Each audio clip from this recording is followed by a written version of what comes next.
Live. Everywhere. On netrootsradio.com.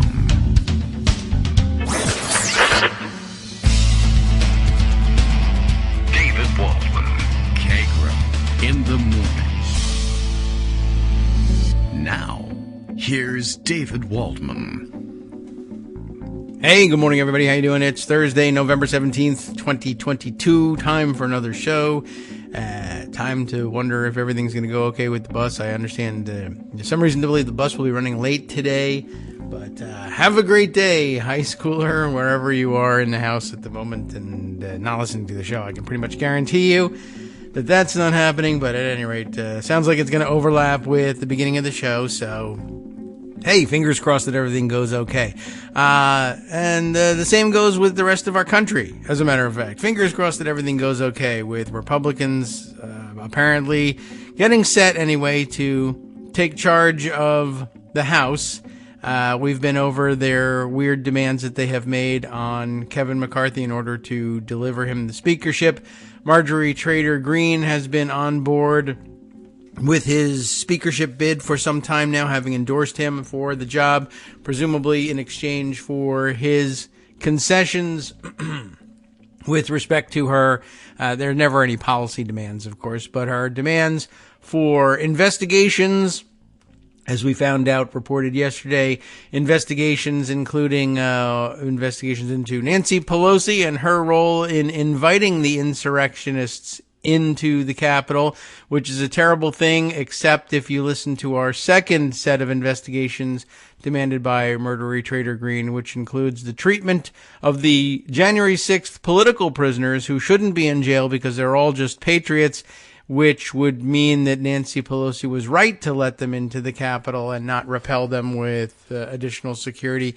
But never mind. Just one of the many internal contradictions that I guess will be investigated. By the way, I notice she's making no effort whatsoever to secure our safety from the space lasers. She did change her mind and decided that she would retract, or actually, I don't know if she ever retracted the statement. I'm not certain where she is on the space lasers. She, of course, this is her big defense, was she never said they were Jewish space lasers. She said that they were space lasers that were starting forest fires on the surface of the earth and were controlled by the Rothschild family, whom she claimed she did not know was Jewish. But of course, they're at the heart of the conspiracy theories, anti-Semitic conspiracy theories for centuries now. Or, well, a century? I don't know. Maybe it's more than a century. But less than two? Who knows? I have no idea. I don't keep up on those things. But, of course, the heart of the conspiracy theory was that it was the Rothschilds who were controlling everything because, they were singled out because they were Jewish. She apparently missed that part of Conspiracy Theory 101, which is entirely possible. I don't think she picks up a whole lot from reading. But what the problem with that was, of course, that she wasn't denying that there were, in fact, or that she believed that there were space lasers out there starting forest fires. And I was just wondering whether, Americans could expect that now that she was on the case, we were going to be made safe from these space-based weapons. And I don't see that anywhere on the agenda, and I'm a little bit concerned about that. I want to know about what role Nancy Pelosi had in ordering people to come in and look to murder her. If there was a role, I assume we'd all like to know what it might be, because it seems kind of weird that she would do that, / celebrate their patriotism by putting them in jail. I don't know. But still, I feel like, what if a forest fire? What if a fire breaks out outside of my house? So we don't know what's going to happen. We got to get to the bottom of the space laser thing, and I just don't see that anywhere on her agenda, and I think it ought to be. Don't you? Or doesn't she? Really is the bigger question. And the answer is it was all fake to begin with anyway, so she lost interest from moment to moment. All right, well, Greg Dworkin, I'm sure, has been busy collecting stories about real things that have been happening. I think irrespective of the wealthy families alleged to have owned or launched the various space weapons, there's many other things to to investigate, some of which are actually happening here on Earth for real. And, well, good morning, Greg. Let's get around to discussing some of those.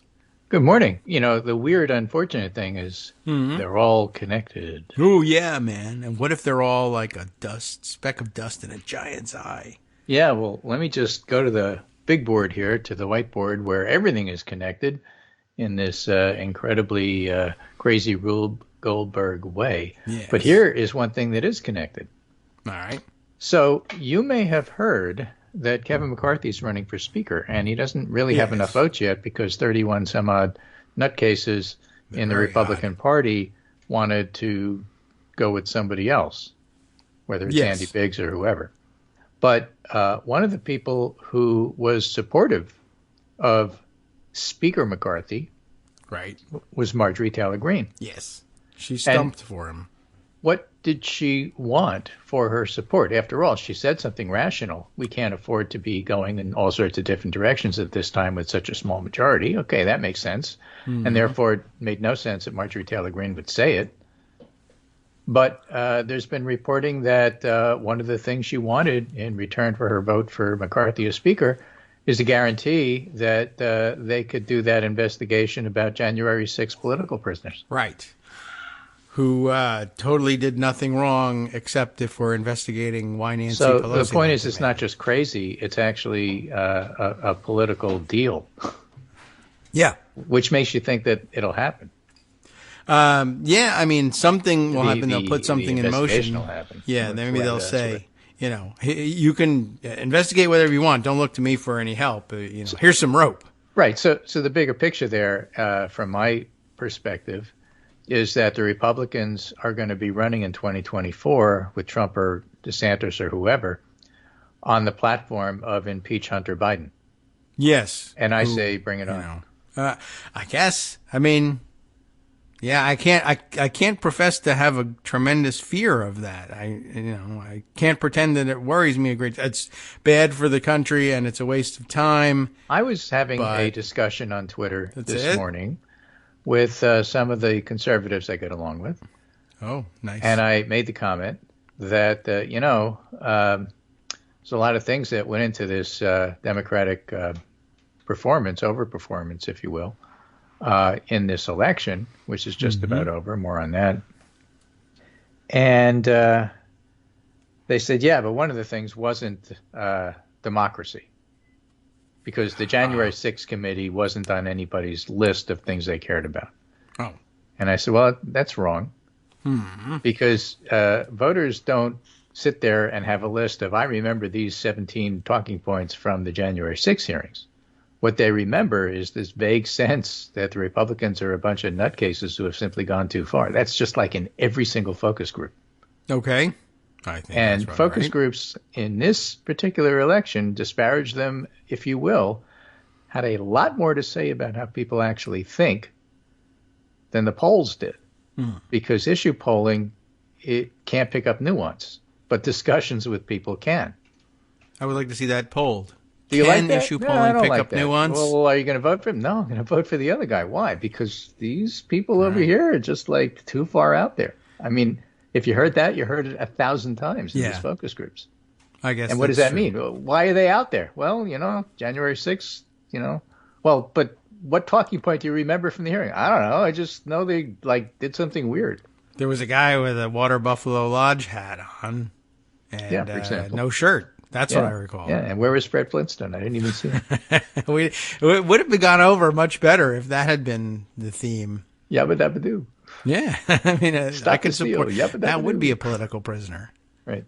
So, let me give you some tweets that also give you kind of the overall picture, which include the fact that Trump, by the way, announced that he was running, and who cares? So, this is Chris Bosey. You may remember Chris Bosey, who is one of the people who said, you know what? I'm predicting that the Democrats are going to take the House Senate 51-49. I think they'll actually win the House. He came close. Yeah. It's probably going to be, I don't know, 222, 217, 16, whatever it is, 17, 18, 19, 20. It's going to be like a 4-seat Republican majority, which isn't that much, and that's being announced. But probably more important to that, and we'll get to it, is the fate and future of Nancy Pelosi. So Chris Boozy writes, Trump has doomed Republicans' chances for 2024. If Trump isn't the nominee, many of his supporters will sit out the election and protest. And if he is the nominee, he's going to galvanize Democrats and independents against him. McConnell should have convicted him when he had the chance. Yes. Combine that with Marjorie Taylor Greene and company running amok in a chaotic House and sham investigations, it's going to make what's happening in the UK look normal. And if Trump decides to run as an independent, it'll all but guarantee a win for the Democrats. I think all of that is true, especially the part about Marjorie Taylor Greene. That's where it ties in with what we were talking about. Again, it contributes to that vague sense of, no, I don't think so, that the Republican Party simply can't get rid of. Yeah. Who are they going to run? Trump? Oh, I don't know. Trump has tons of baggage. As Mike Vote Dem, or the Decider 99, as he calls himself, on Twitter. Mike Pence is the weakness of Marco Rubio, the shamelessness of Lindsey Graham, and the likability of Ted Cruz. That is one heck of a combination. Yeah, wow. Exciting. And it's true. Yeah. And, other little bits and tidbits you get, little hints, little, entrails and knuckle bones and I Ching that you can pull to try to figure out what's going on here. Spiro's ghost, that's Spiro Agnew's ghost, on Twitter says, it's interesting, multi-billionaire and huge GOP donor Ken Griffin, a huge Trump supporter, formerly a huge Trump supporter. Oh. I really do hope that President Trump sees the writing on the wall, Griffin told the Bloomberg New Economy Forum. He lost in 2020. We lost Georgia because of his behavior in a Senate race in 2020. And by the way, that you might make that twice. Yes, awesome. That's a second loss. And then this year, Republicans lost the Senate because the Trump-backed candidates in the Senate races were rejected by American voters. I'd like to think the Republican Party's ready to move on from somebody who has been, for this party, a 3-time loser. Yeah. That's his biggest backer. Okay. All right. He's in good shape. So the idea that, the law will just fall in line with Trump, I don't think so. It's really hard to predict, especially about the future. And everybody has their columns written about, don't count Trump out because all the other times you counted him out. Well, True. Actually, he lost a lot of different times. He only won once.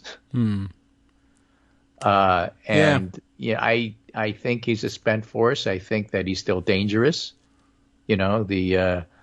The munitions from World War II that show up deep in German woods are still dangerous. But that war's over. Yeah. All right. That's an interesting analogy for it. I hope that that's the case. It's very difficult to predict with Trump because there's always something you can pull out and say, yeah, well, this should have doomed him or we wrote him off then. And, well, what do you mean by doomed? Nothing. Are you waiting for him to be indicted? That might come. That's a different track. Are you waiting for him to get beaten in the Republican nomination?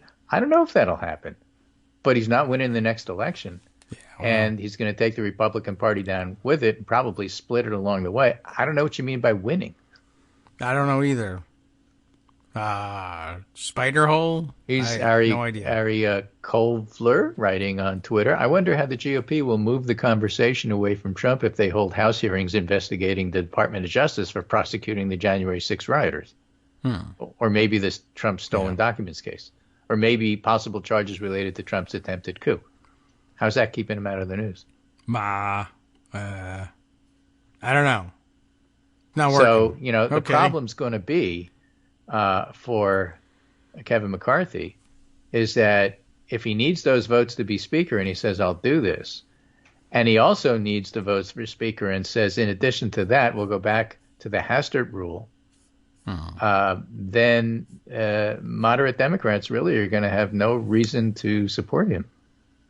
Well, no. Because it's going to be their necks on the line, all 4 of them. But, if there's 5 of them, that's enough in this particular Congress to make a huge difference. Yeah. They won't provide the... remember, we're not talking about a 240-seat House for the Republicans where those 7 people really don't matter. With a 4-seat majority, those 7 people do matter. And, of course, one of the people who was able to manage that best is the greatest of all time, Nancy Pelosi. And everybody knows...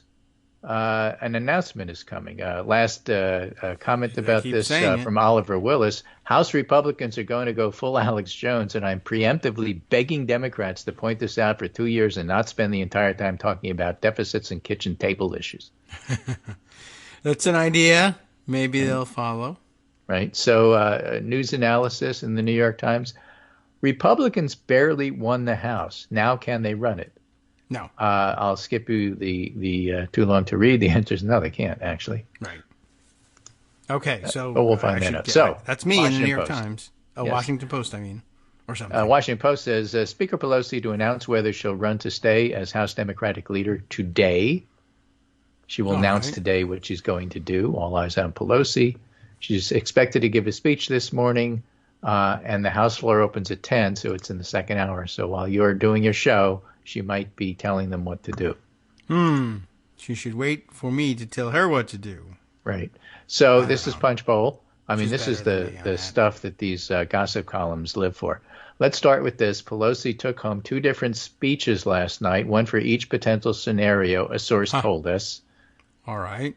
Right. She probably doesn't really have doubt about which one she's giving, but that's a cute story. Yes. Pelosi, 82, could announce she's stepping down from the leadership. This includes 2 stints as the first and so far only female speaker in history. Or Pelosi could say she feels compelled to run for Democratic leader once again, promising to transition the caucus as she tries to win back the majority to the next generation of leaders. We talked to 24 Democratic lawmakers. The general consensus is she's leaving. And the recent brutal attack against Paul Pelosi is certainly a key factor.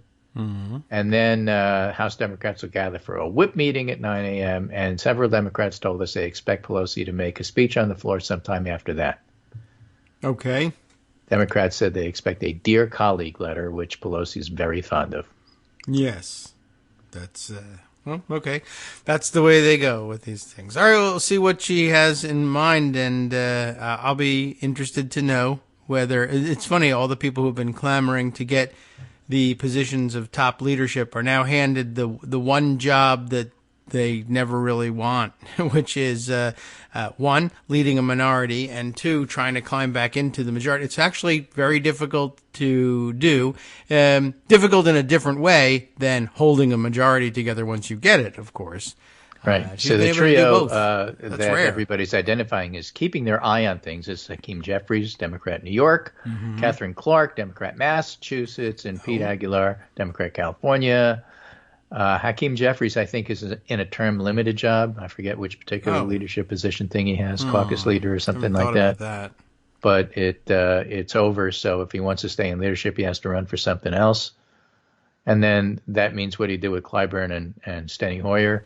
Yes. And so they'll figure it out. Yeah, well, I guess they have to. Right? Because it really does need to be generational change. Yeah. Everybody knows it, so we'll see what happens. And, but the usual stepping stone of, well, I've been second in line, and now is my time to be first. You've been second in line for 25 years, and, I guess it's just not going to happen. Right. You have to, you keep looking at Steny Hoyer, and I can't help but thinking King Charles III, Is this what we want? Kind of really? like that. Yeah, good guy, and deserved his shot. Good on climate. Yeah. I mean, and he's every bit as skilled a leader in terms of vote counting and understanding strategy as Pelosi. Maybe just because they've worked together for so long, but he was in leadership like way back when, before he even came to Congress. He was leadership in the Maryland state legislature. So, he's just steeped in it. Yeah. But I wish we could bottle the stuff and pass it out to the next generation of leaders just to drink the strength in, even if they take a different approach. Well, the same rumors that say Pelosi's leaving also say Pelosi's staying in the House. Oh, well, there you go. As leader, She's and definitely therefore her doing wise counsel will be available. Yes. There's no real reason to believe she would step down. Yeah, Robert right now, Byrd except maybe her after, husband. after stepping down from leadership. Yeah, it does happen. It's sometimes a thing that I can't really face my colleagues unless I'm in that leadership position. And I would imagine her husband's health is. I haven't heard that he's not recovering well or anything like that, but that's a possibility. And long time she's been there, but I think she'll want to make sure that everybody knows what they're doing, and to the extent she can contribute her institutional knowledge and memory, I'm sure she will. Though she can do it on the phone too. So I don't love everything that Pelosi has ever done. That's true, I think. But or do you? Nobody does it better. All right. It's just nobody does it better. I just cannot think of anybody who could have kept this Democratic majority together. And by the way, she got the Affordable Care Act passed. I mean, what else do you need? Well, we never got a chance to find out whether anybody else could do it, but okay, we do know that she did. So you got that. So all right, great. Tremendous fanfare. You don't have to like everything she ever did. That's true. In order to the fact that she did it is a testament to the fact that she can do it, even if you didn't like the thing that she did. Yeah, Over your objection. The other side of the coin, this is from the Washington Post analysis. Trump can't even get a win in GOP leadership races. That's like reading like Ted Cruz can't even get a sufficient second. Yeah. Trump can't even get a win in GOP leadership races. Trump wasn't on the ballot this week for Republican leadership races. Okay. But in several key spots, the proxy candidates espousing his approach to politics dealt the ex-president another losing hand. The Post Paul Kane writes that on Wednesday morning, Trump finally got what he's been clamoring for over several years, a challenger to take out what he calls that old crow, Mitch McConnell. Instead, McConnell flew off to his 9th straight election to lead the Senate Republican Conference in a landslide with 37 votes in his corner, just 10 for Trump's stand-in, Rick Scott. Across Capitol, the Trump factor played out most clearly in the House GOP battle to become majority whip, the third-ranking post in the majority. Candidate most closely tied to Trump lost there, too. Whoops. So, again, when I say Trump is the spent force, that's what I need. All right. Well, he's kind of a shell of his former self anyway, so. Right. So what he wanted is he wanted Jim Banks, and Jim Banks didn't get it.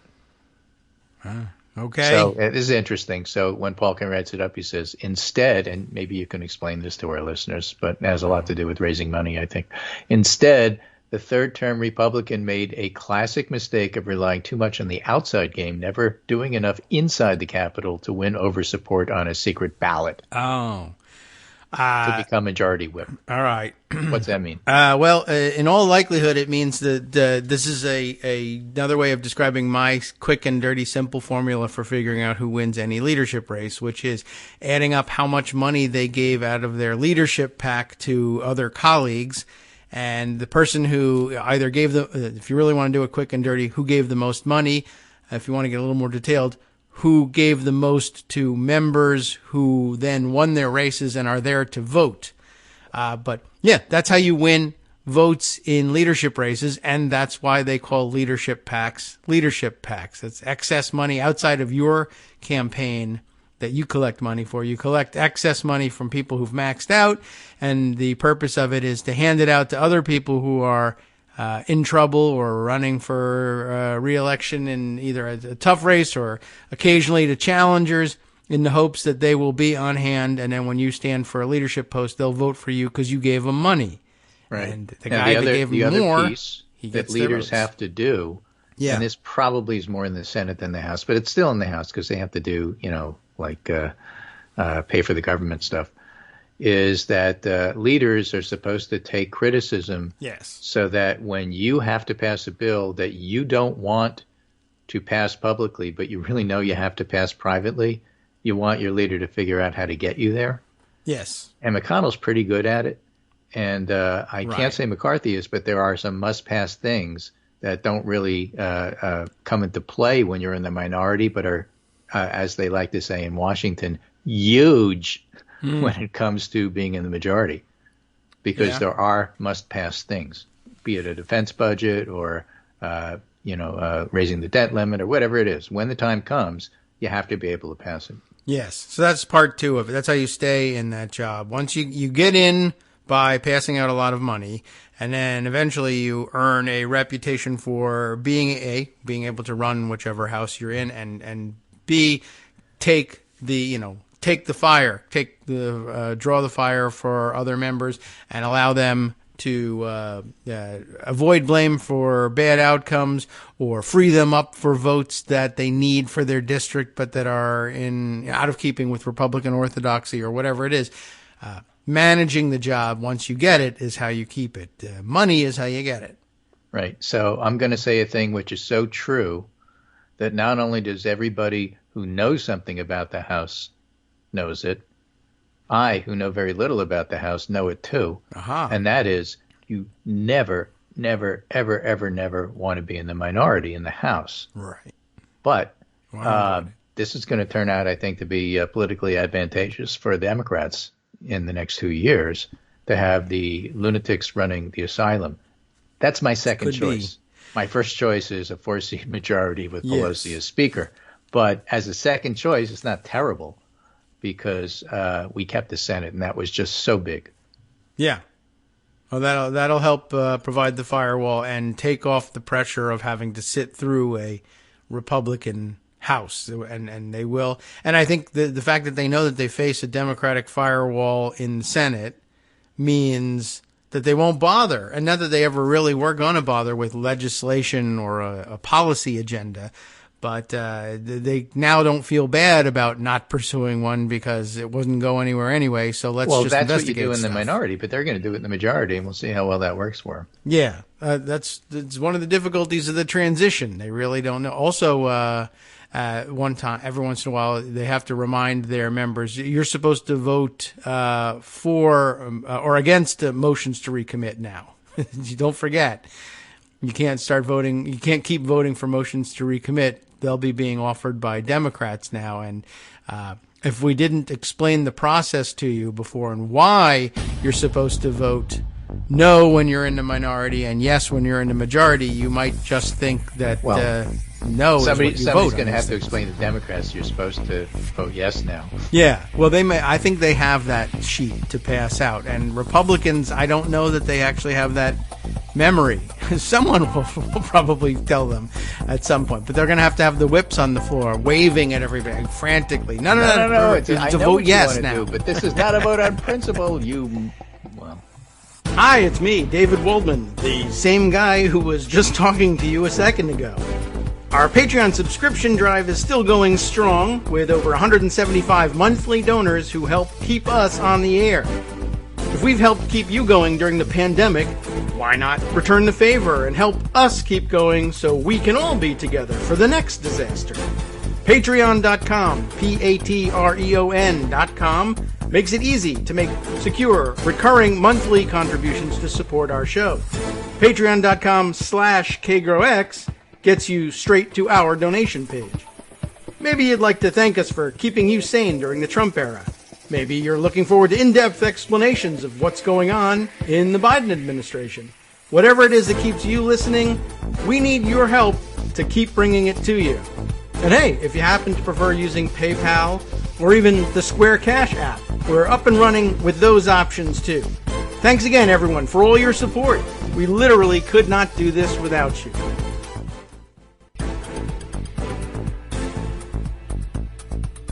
Welcome back now to the Kagro in the Morning Show here on Netroots Radio. We continue with our inquiry into just what the hell is going to happen here now that the control of the House, the majority of the House has changed hands. Control of the House may be just where we left it. We'll see. Or it may not exist. Yeah. So this is a piece by Aaron Blake getting back to the theme of Trump being a spent force. It's not just 2022, he writes. Trump has underperformed in every election. That's even by Trump's own accounting, voters have now apparently misunderstood the state of affairs in 2 straight elections. That same speech that he gave, people didn't understand how bad things really are. The same speech pitched in a rather Pollyannish way. The tail end of Trump's presidency is the early days of some kind of new golden age, but voters dispatched him in the 2020 election too. And that gets at a point that should not be missed. While there's plenty of focus on how Trump's candidates cost the GOP in the 2022 election, and rightly so, by the way, it's hardly the only election in which Trump has proved to be a liability. That's been true of 2020, 2018, and arguably 2016, the year in which he nonetheless won the presidency. 2022 data is known. But 2020, Trump's 2020 performance compared to GOP Senate candidates, Trump did much worse. He underperformed GOP's House candidates. And in 2016, again, he underperformed Senate candidates.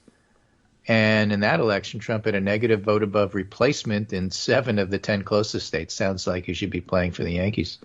Perhaps more strikingly, he also underperformed the GOP Senate nominee in 7 of 10 states that were decided by single digits at the presidential level, and also featured a Senate contest. His average underperformance in these states, more than 4 points.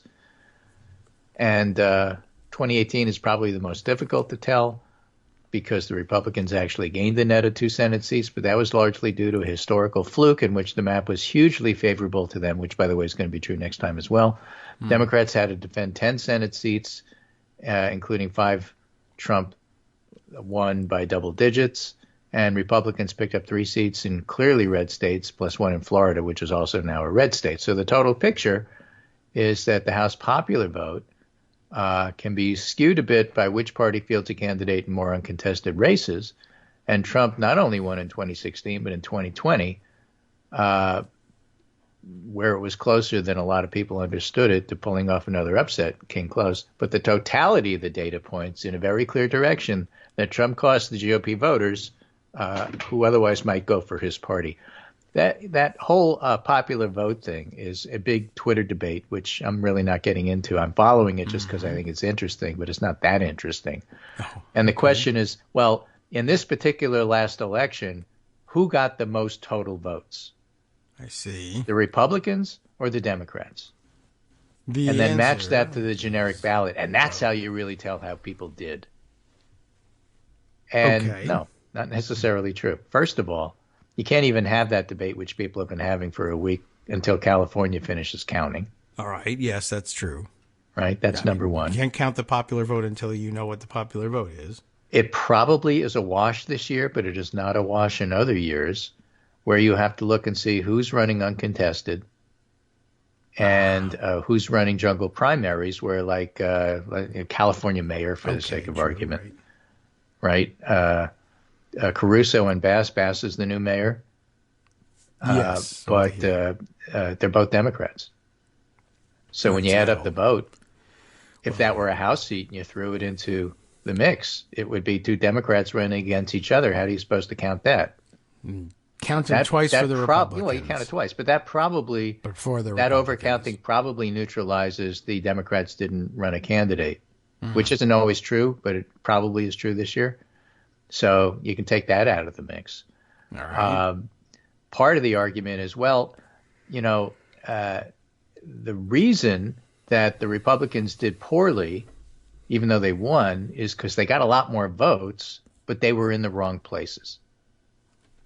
You've heard this before. Well, the fact that Hillary Clinton got the popular vote doesn't matter because California. Right. There's only. But if you take California and New York and all the blue states out of the mix, we crushed her. Yeah. Right. Well, why not? If you take all the Trump voters out, we won 2016. Yeah. Well, okay, fine. So the Republicans racked up a lot of votes in Florida, and unfortunately this year in New York for reasons. Which I think still have a lot to do with the fact that the Democratic Party in New York is semi-corrupt, and Andrew Cuomo had a lot to do with that. And people are just sick and tired of breakaway Democrats voting with the Republicans, and for a whole bunch of reasons, there was no countervailing blue wall to change the fact that typically, fundamentally, swing voters vote against the party in power in the White House, particularly when inflation's high. I mean, those fundamentals still exist, even though Democrats fought them to a standstill. But they did it in swing states. If you look at swing and purple states, Democrats did great. If you take those out, Republicans did fantastic in a lot of different places, including Texas, a lot of votes, Florida, a lot of votes, New York, a lot of votes where Democrats did badly. And those 3 states alone are going to push the generic national numbers toward Republicans. Fine. What does it all mean? It certainly doesn't mean what you think it means in Michigan or Arizona. Okay. Well, it could mean something in Arizona because we lost 2 close races, Arizona 1 and Arizona 6, but at the same time, fundamentals said we were supposed to. Okay. Fundamentals also said we were supposed to lose the governorship, but we didn't because Kari Lake is awful. And fundamentals said that we were going to possibly lose Secretary of State because, Trump and Mark Finchem was awful and he lost too. So it's a really complicated picture, which I think just highlights several things. Firstly, voters are complicated, so when you try to predict what they're going to do, you're usually wrong. Secondly, listen to those focus groups because people have a lot of cross currents pushing them in different directions. And thirdly, the anti-democratic, and I don't mean Democratic Party, I mean small d democracy, forces have certainly not gone away in this country at all. They're still there. They lost, but that doesn't mean that they're gone or that they dissipate. It's great that they lost. It was necessary, but not sufficient to make sure that they go away, so the work isn't done yet. All right. Should we start that now? Should I have been doing this? What day is it? There's a lot of stuff you should have been doing 9 years ago, and you didn't listen to me, so therefore it's all your fault. I heard you at the time, but I guess I just wasn't listening. I don't remember what it is, but I'm sure it was important. I have it on tape. This is interesting, and it's in the Washington Post, and since we're talking about media, this is a Margaret Sullivan piece. If Trump runs again, do not cover him the same way, a journalist manifesto. Really? I believed in traditional reporting, but Trump changed me, and it should change the rest of the media, too. It's actually out of her book that I'm reading, which is actually quite good. She saved it for a book? Oh, well, that's okay for her job. But before I get to that, I should mention another Washington Post figure. That's Michael Gerson, who passed away today from cancer. Oh. I think he was like 57 years old. And I will always, I quote Gerson a lot because he's an Emperor Trapper who writes well. But the thing I will always remember about Mike Gerson, who is a true committed religious conservative, is that he has the empathy gene, which is missing with so many others. And he was a huge champion during the W era of PEPFAR, the international program to help combat AIDS. Yes. And he championed it at a time that it was being downplayed in the Bush administration and fought hard both inside and outside, inside game and outside game, to make sure that passed. So that's the one thing I remember him for. In fact, it's one of the very, very few things I credit the Bush administration in doing right. Okay. And you can remember him by saying, Mike Gerson is an interesting person. Yeah, there you go. Good. It's an easy rhyme to remember that he might have been an okay guy. Yeah. So good. I mean, bad the death part, but that was my ineloquently put, but bad death. Good person. There are other people. Okay. Who I'd have a lot more negative things to say. Yeah, there are people I will shoot off fireworks when they die. Well, the old aphorism. You know who that is. When people die, you're only supposed to speak good. Okay, right. Right? They're dead, good. Good, right. All right. Well, he's not one of those. No, all right. You can say there are many things you can say that are nice about him, I guess. Okay. Anyway, getting back to Margaret Sullivan, his colleague. Yes, right. Despite my nearly 4 decades in journalism, I was unprepared for the moment of no return that came on a July day in 2016 as a blazing sun beat down on the streets of Cleveland, walking around the grounds of the Republican National Convention. I was looking for a column idea. I was new at this. She had just moved from the New York Times to the Washington Post. I already had seen some gleefully misogynistic anti-Clinton paraphernalia. Hillary sucks, but not like Monica, for example, being sold. But nothing measured up to the horror I felt as I registered the meaning of a T-shirt featuring the image of a noose and these words, rope, tree, journalist. Some assembly required. Right. Remember that one? I do. Yes. So over the weeks and months ahead, I started to write what I hoped were well-reasoned post columns about Trump's relationship with the media. I felt an irrational anger coming at me like an unending blast from an industrial-strength hose. Trump hadn't invented the anger, of course, but he certainly emboldened it. And she talks about how nasty things were said about her over the years. Now, 6 years later, we journalists know a lot more about covering Trump and his supporters. We've come a long way, but certainly made plenty of mistakes.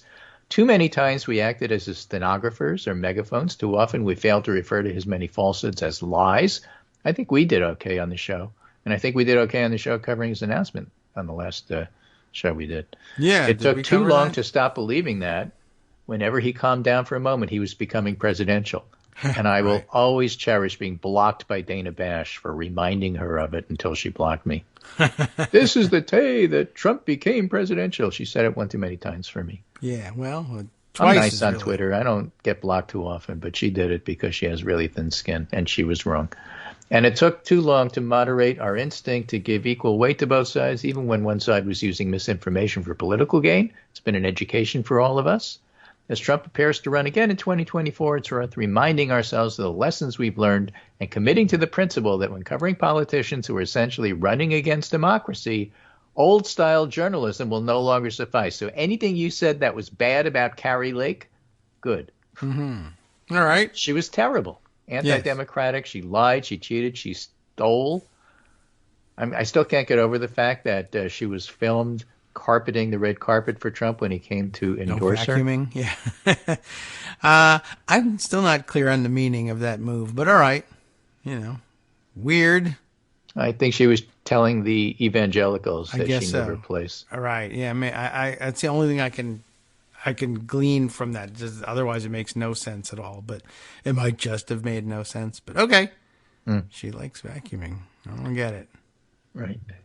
So clearly empirical common ground I depended upon, she writes, and I believed in was eroding. Dealing with that growing reality over the next few years would change me as a journalist and even as a person.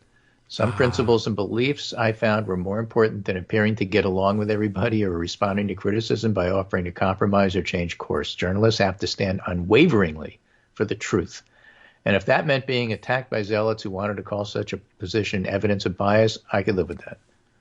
For me, it would soon become a matter of simple integrity to acknowledge that some of the old school rules and practices don't work anymore.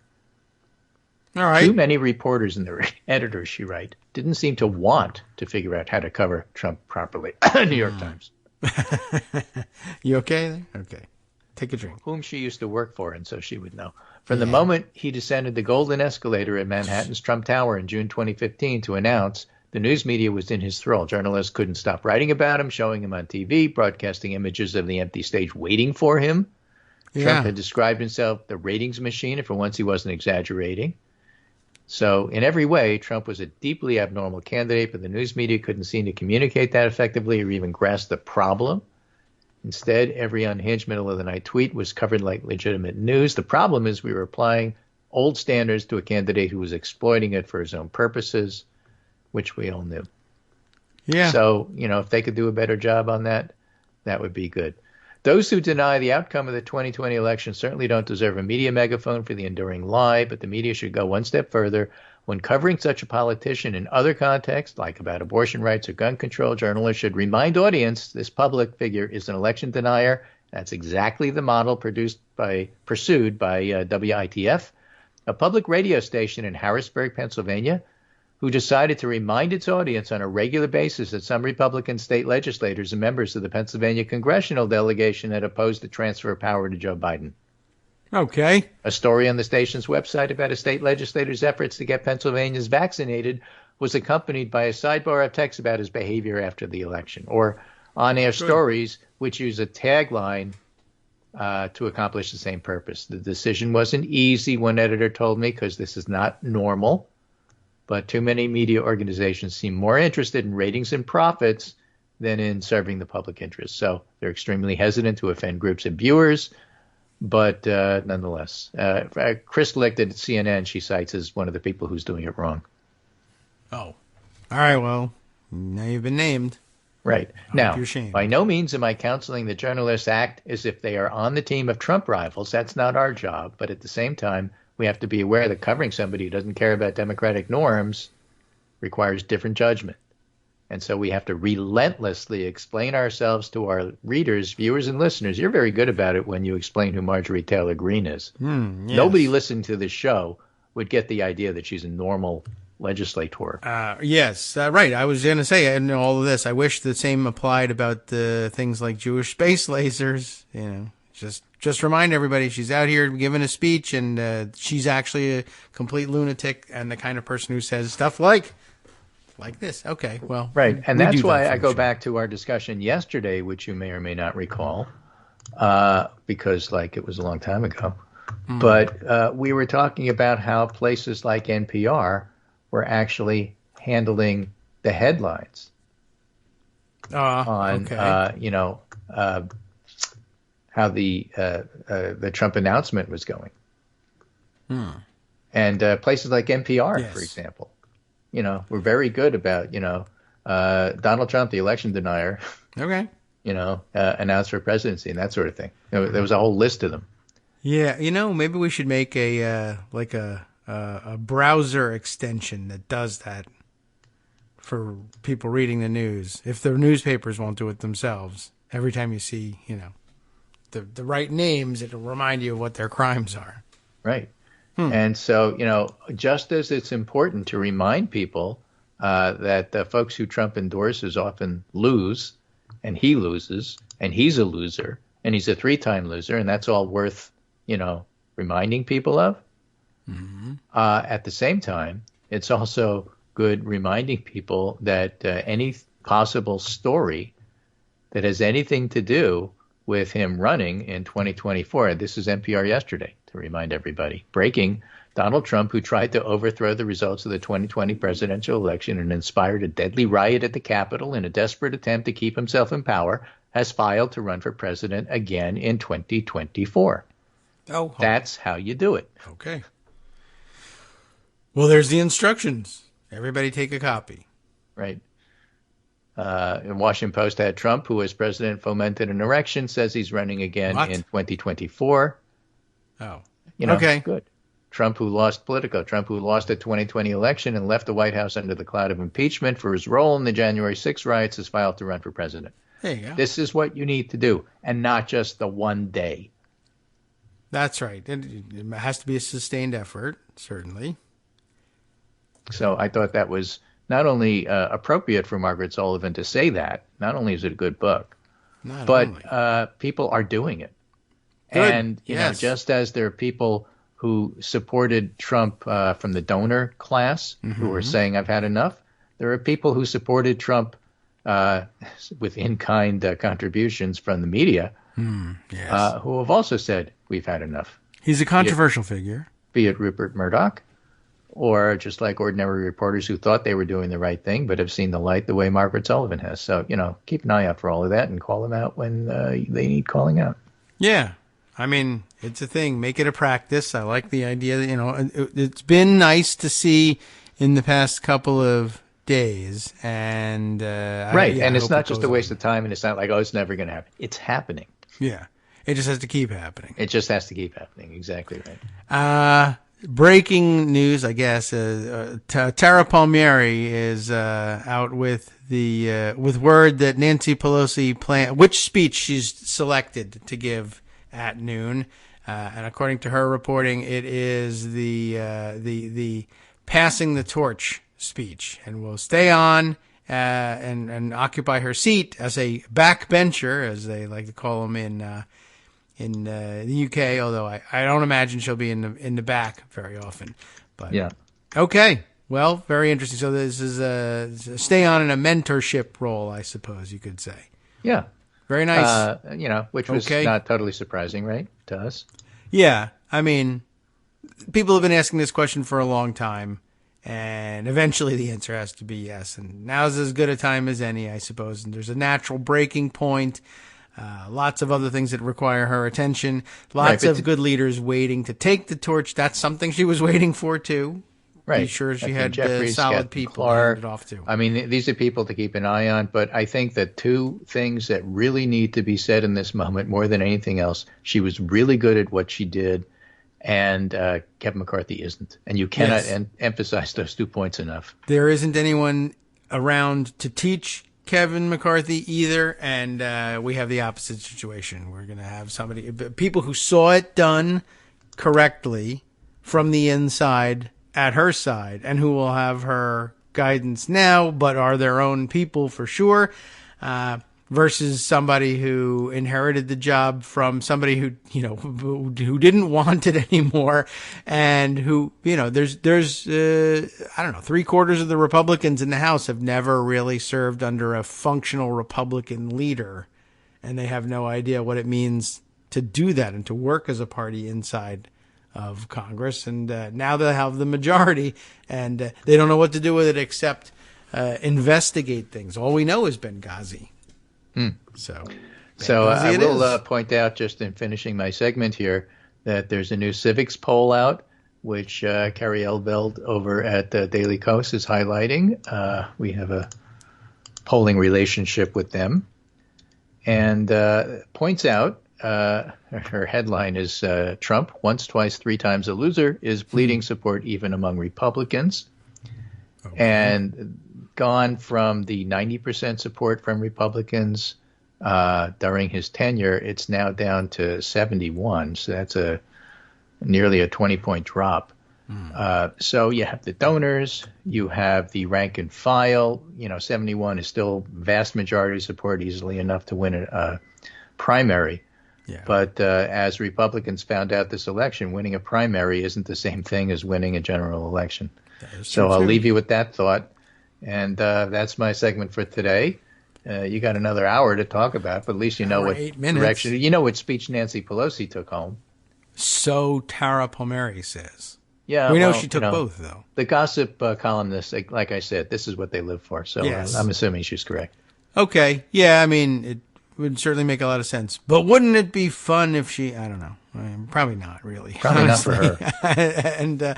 I think she's had enough. Yeah, and done plenty, and you kind of want to maybe relax. Well, yeah. A little bit. But I think somebody took a hammer to her husband's head situation, I think played an enormous role in this. Sure. And let's not underplay that.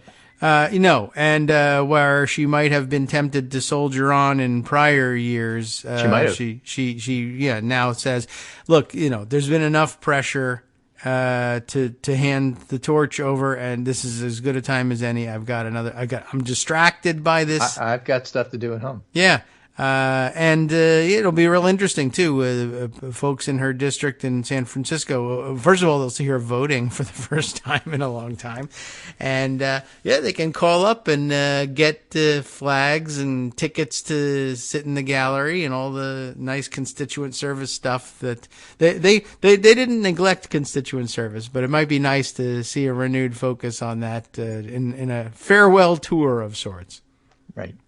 And jumping back to this poll on Trump and how he stands is another point that was brought up, which I think is relevant for Kevin McCarthy's future.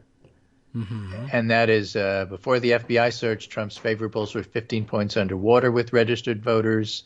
Post-raid, Trump's favorable ratings dropped several points to roughly 20 points. But after the red wave turned into a puddle of GOP tears, Trump led even more support. He's now fully 25 points underwater, 33-58. Point being that there will be people on the Republican side, be it congressmen or voters or donors, who will forgive a lot if you win. Yes. And if you lose, I never heard of you.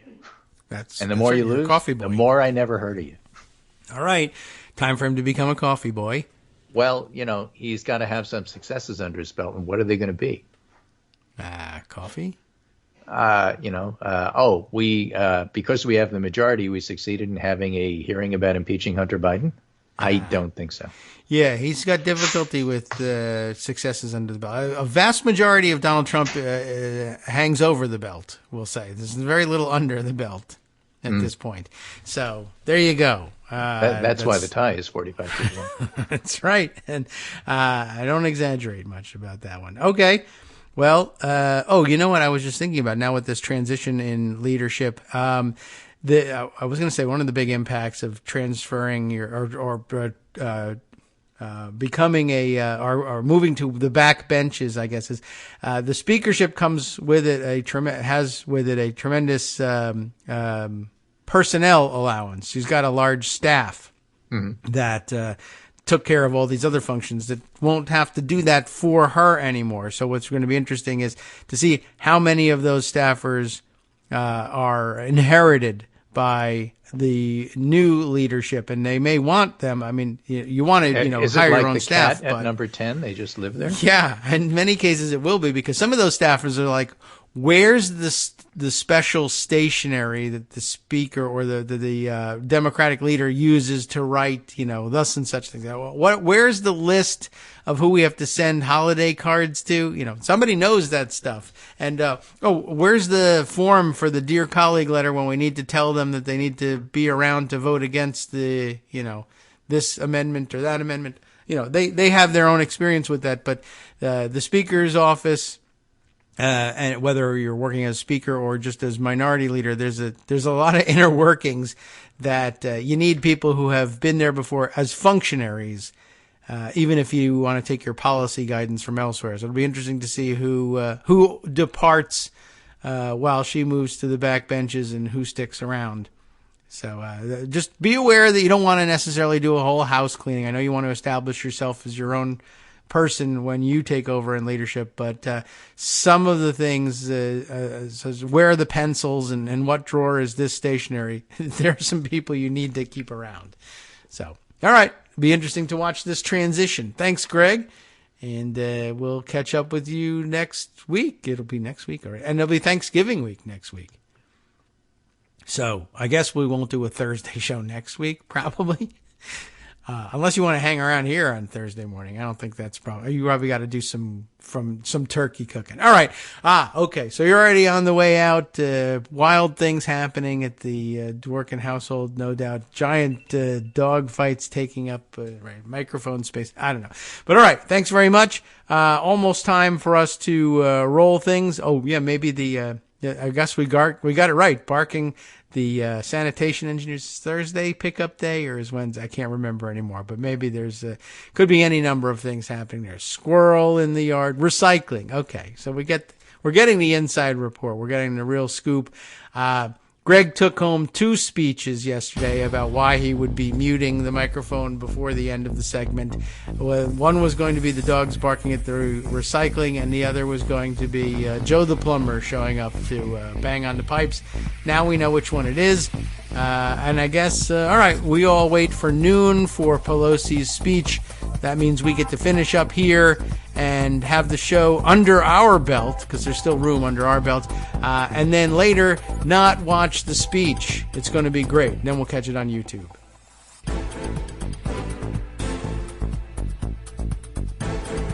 All right, welcome back now to the Kagro in the Morning Show here on Netroots Radio. I got to mark the few things to hide in pocket for our list later, like the word from Tara Palmieri. No contradictory word coming yet at this point, so sounds like the report stands. And noontime speech for Nancy Pelosi. Let's see. I have open on my desktop Kyle Cheney's tweet from earlier this morning saying extremely bad luck for Trump. That's good.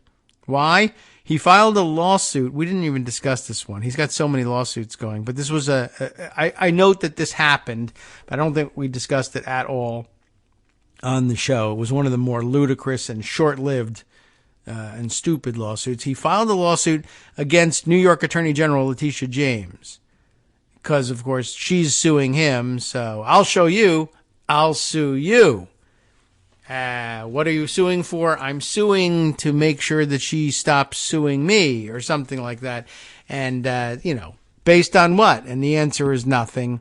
But I'm rich and it doesn't matter. And I'll spend some money filing a lawsuit because, I don't know, there's a crowd among which I receive adulation for having filed a lawsuit. I'm a fighter. And mostly, the dinner time buffet crowd at Mar-a-Lago loves to, they'll slap them on the back and attaboy. And, those are people who are engaged in lawsuits all the time. It's actually, I'm not kidding about that. There's first of all, it's a wealthy-ish crowd. And so, the more money you have, the more likely it is that you'll be engaged in lawsuits at all times. That's just the way it is. If you've got money, people will try and get it away from you and put it in their pockets. Little do they know that will only make them subject to lawsuits later. The real trick in life, earn nothing. It keeps you out of court, but it also keeps you out of the restaurants. So anyway. The point is, the people down at Pervalago love a good lawsuit. And they really do. Not just because they are moneyed folks, but because it's it's a pastime in Palm Beach. Donald Trump, but well before his political career, even his fake political career, when he was running around pretending that he was thinking about running for president when he never did, he occupied a significant amount of his time suing people in and around Palm Beach. It's just a thing people do there among neighbors. Hi, how you doing? I heard the kids are in college.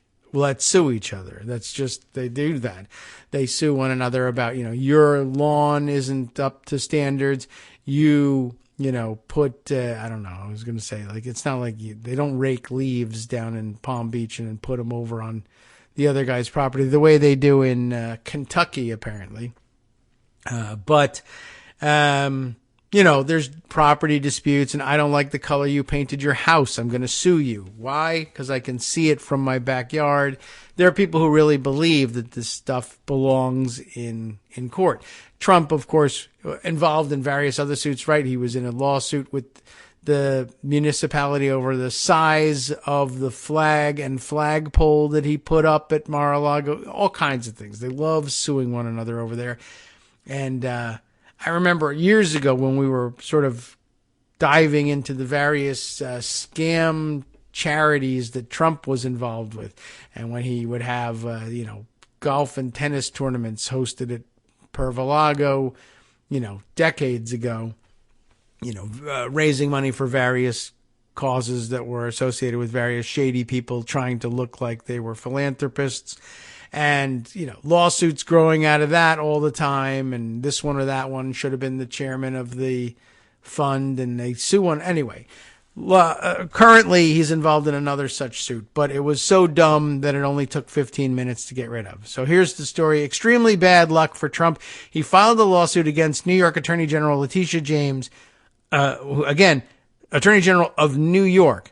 He filed the lawsuit in Florida State Court. Why? Because he's an old man and he lives in Florida, and he didn't want to go any further. And he thought also, I'll get a good judge here in Florida. Florida state judges, I might draw a DeSantis judge. And even though I'm warring with DeSantis right now, which, by the way, might have tipped you off that this whole thing was a bad idea and maybe you're not going to get what you want, I can file a lawsuit in Florida. But here's the thing. Like, you file a lawsuit like that, and as an old guy who just loves suing people, you might not, know it. But as it turns out, there are rules about whether or not you can sue the New York Attorney General in Florida. And generally speaking, no, not unless she's done something in Florida lately. But I heard she's kind of busy in New York. So anyway, what happened? James, yesterday, it says, removed the case to federal court. Now, how does that, if you're not involved in, if you never went to law school, what it means is, essentially, Letitia James said, Florida, I don't have anything to do with Florida. If you want to sue me at all, first of all, I should just have your case dismissed for lack of jurisdiction down there in Florida. But here's what I'll do. I'll tell you what, you want to sue me? I'll remove the case, as, you can do this and say, when somebody sues somebody else, when a Florida resident sues, well, if you sue a New York resident, you're really in trouble. And that one you might not be able to get out of. But if you sue a New York resident in Florida state court, the Florida courts themselves might ask, the defendant might ask, what right do you have to make me answer to a Florida court? I'm not doing anything in Florida. When residents of one state sue the resident of another state, if the stakes are high enough, the defendant in that case can say, well, there's no way I'm going to go into your home court, your home turf, and defend myself as a New York resident against the accusations of a prominent Florida resident in front of Florida state courts, where, after all, you may be in with the governor, and he may have appointed the judge that's going to be sitting in judgment to this case, and obviously they'll rule for you. This is really contemplated in the actual, by the founders and everything, that stuff happened. They were all prominent members of society in their day, and they knew that if they had to answer the accusations of a rival of some kind on that rival's home turf, that wasn't likely to work out very well for them. And there was jealousies between the states that persist to this day. Many people probably don't think about it the same way because it's not, it doesn't happen exactly the same way. You don't come to think of yourself as being at a particular disadvantage as being a resident of, New York. Well, we'll just use the states here. And you're traveling in Florida. You're pretty sure you have the protections of the Bill of Rights, etc., while you're traveling in Florida, right? But if you got picked up on criminal charges, a normal person might say if you actually did those things, well, I did, fair cop, I did rob that person while I was on vacation in Florida. I don't have any particular reason to think I'm going to be treated poorly by a Florida judge. And of course, if you rob somebody in Florida, that's a relationship with Florida. They have jurisdiction over that if you do that robbery while you're there. But, when it comes to lawsuits, it's not always that clear cut. And, people worried about there being a home turf advantage. So it became a thing. Establishing federal courts for various reasons, one of which is to settle disputes between the residents of different states so that nobody presses home court advantage against people who didn't ask for it by actually traveling to or doing business in that state. You can't haul them into the court when they've had nothing to do with your state just because you think you'll get a better result from those judges. So guess what? Letitia James, who actually went to law school, says, oh yeah, here's the thing. I haven't done anything in Florida. If you want to sue me, I'll take you on. But of course, we're going to remove this to federal court. And that can be in federal court in Florida if you want it to be. But we need a set of judges that are not appointed by the governor of Florida, the local authorities who will, approach this from a more national perspective. Now, a lot of times those federal judges down in Florida, well, a lot of them will have been appointed by Donald Trump himself in some cases, but you get the idea. Anyway, there's a luck of the draw involved as well. And guess what happened?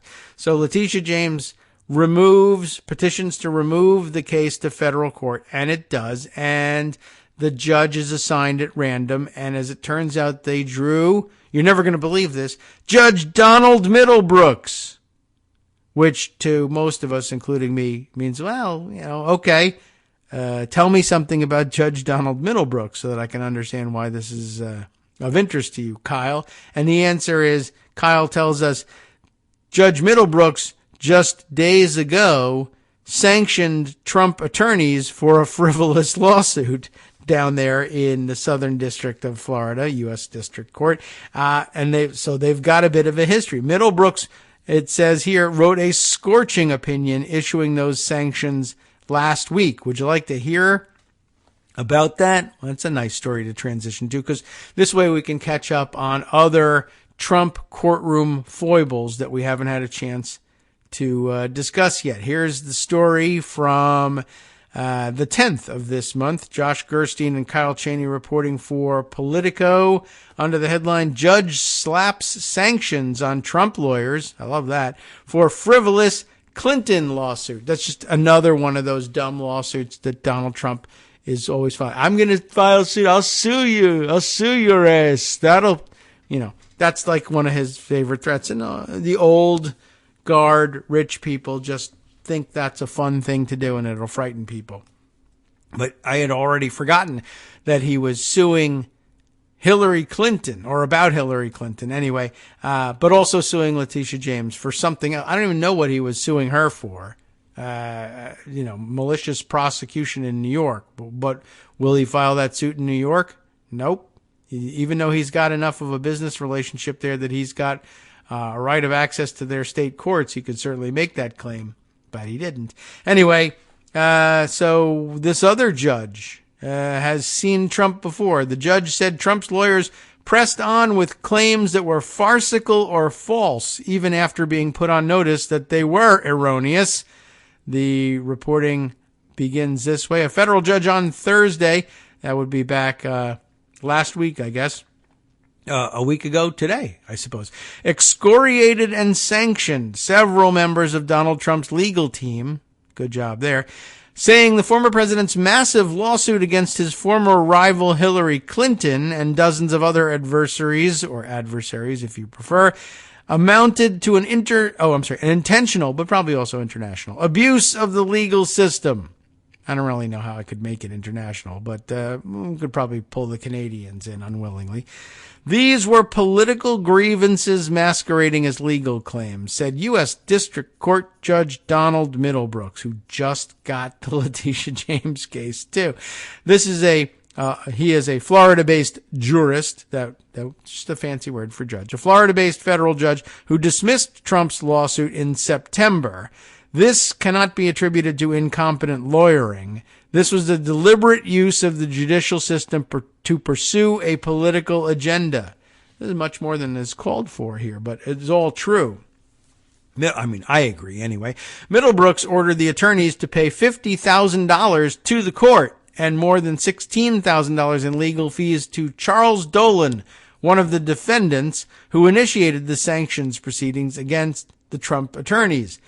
The attorneys ordered to pay the sanctions costs, that is to say the costs of the sanctions, include one of the most prominent members of Trump's current coterie of lawyers, Alina Habba, one of the few that had any semblance of competency up until now, I guess, as well as not much competency, but just a little bit, as well as his lead local counsel in the Clinton suit, Peter Tickton, and two others, Michael Madeo and Jamie Sasson. So these are, for Trump world, no-name lawyers. They may be big and prominent attorneys where they practice. I don't know who they are.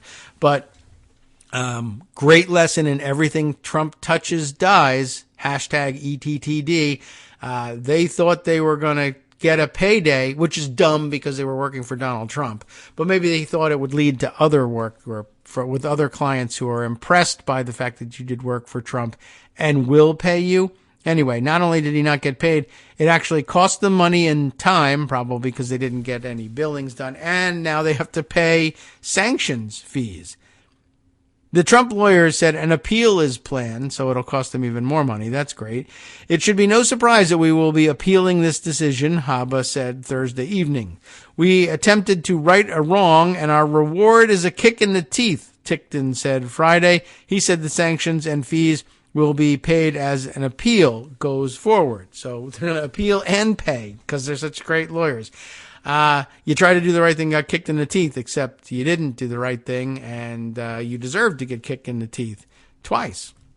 Middlebrooks is an appointee of former President Bill Clinton, by the way, something that Trump's lawyers pointed out in asking the judge to recuse himself from the suit against Clinton's wife. The judge declined that invitation, saying he had no connection to Hillary Clinton. Middlebrooks also accused Trump's lawyers of filing the suit in a remote clerk's office in an unsuccessful bid to have it assigned to a Trump appointee. And by the way, do you have a guess who that Trump appointee might be? What they were trying to do in suing Hillary Clinton, which is frivolous and stupid enough, they filed it in a courthouse where the odds were better that they would draw Judge Eileen Cannon, the one who appointed the special master in the Pervolago documents case. But guess what? There's more than one judge in the building, and they didn't win the lottery and get her. They got the other guy. Cannon was later assigned to another dispute of intense interest to Trump, his suit seeking to get a special master appointed to oversee the handling of records seized from his Pervolago sex club and estate. A little editing there. During an FBI raid in August, which wasn't really a raid, aimed at recovering records that appeared to be classified. So, by the way, they sort of gloss over this, and they breeze by a point which I got backwards, is what I really should be saying, which is to say that Cannon, but this is very interesting, Cannon didn't yet have the Pervolago documents case when they went shopping to get her on this Hillary Clinton lawsuit. In other words, though, so first, it's not the case that they said, oh, Cannon, she's the one who's helping us out with the special master. We'll go seek her out and get her. But it's still bad because what it means is even before she became famous as the jerk-ass the judge who granted the special master for no good reason, at all. She was already known to them before that Pervolago case. If we have trouble and we want to get somebody in federal court, try and grab Eileen Cannon. She's the judge you want. Go out of your way to file at a courthouse that's further away from Pervolago, further away from your lawyer's offices, that handles many fewer cases and houses many fewer judges. But if we go there, we'll have a chance of getting Eileen Cannon. They knew already. They were already shopping for her, knowing that they had a much better chance of getting the fix in with Eileen Cannon even before the Pervolago documents case. And that's extremely significant in my view. And I guess in this judge's view as well. I've already forgotten, Middlebrooks. That's it. That's the name. I didn't remember. It's just right here on the page in front of me. Okay. So, right. We read about that on Thursday's 19-page sanctions order. Middlebrooks contended that Trump's attorneys knowingly misrepresented facts in the far-ranging lawsuit, which accused a diverse range of defendants of intentionally sabotaging Trump's presidential bid by raising false claims of Russian influence over his 2016 presidential campaign. Now, of course, you are free to raise real and demonstrable connections between the Saud family and his 2024 campaign, but also Russia probably will enter the chat as well. So, he also accused them of using the lawsuit as a ploy to raise political contributions, calling it performative litigation for purposes of fundraising and political statements. The judge said Trump's lawyers pressed on with claims that were farcical or false, even after being put on notice that they were erroneous. In particular, he zeroed in on the suit's assertion that Dolan, remember, that's the person who actually moved for sanctions here. Dolan, a Virginia public relations executive, it was claimed, was part of a conspiracy to tie Trump to Russian influence operations. The pleadings in this case contained factual allegations that were either knowingly false or made in reckless disregard for the truth, wrote Middlebrooks. Mr. Trump's lawyers were warned about the lack of foundation for their factual contentions and turned a blind eye toward information in their possession, the judge added. The lawyers failed to conduct a pre-filing inquiry into the allegations against Mr. Dolan and have continued to advance plaintiffs' false claims based upon nothing but conjecture, speculation, and guesswork. That is pretty rough. Middlebrooks threw out the initial version of Trump's suit and declared a revised version. They actually let him revise the thing and still said, even after the revisions, this is in its entirety frivolous. He said the case was inherently implausible. Not just initiated by a shotgun pleading, this was a shotgun lawsuit, the judge opined. 31 individuals and organizations were summoned to court, forced to hire lawyers to defend against frivolous claims. The only common thread against them was Mr. Trump's animus. And can I just once again just pause to point out that, again, the use of the common phrase, frivolous lawsuits, used to be Republican orthodoxy, that they were universally opposed to frivolous lawsuits. Remember the whole discussion. We were going to have tort reform in this country. There was going to be caps on damages, and they were going to ban treble damages for pain and suffering and for emotional distress and all these things that they didn't believe in. And they had to get rid of the frivolous lawsuits because they were killing American business. And Donald Trump is the king of the frivolous lawsuit. And his, like I said, we don't hear a great deal about it because most of the people in Palm Beach aren't president, but it's just part of the weirdo rich person culture down there. Frivolous lawsuits for fun against one another. Anyway, Middlebrooks also suggested that the suit was part of a pattern of abuse of the court system for political purposes. Something that Trump was practiced in even before he seized control of the federal government when he was allegedly president for 4 years, but only got worse. He seemed to urge disciplinary action against the lawyers involved, arguing that the federal court rule that allows punishment for frivolous filings probably would not be sufficient to stem such activity. So who is responsible for this case and others like it? The rule of law is undermined by the toxic combination of political fundraising with legal fees paid by political action committees, reckless and factually untrue statements by lawyers at rallies and in the media, and efforts to advance a political narrative through lawsuits without factual basis or any cognizable legal theory, the judge wrote.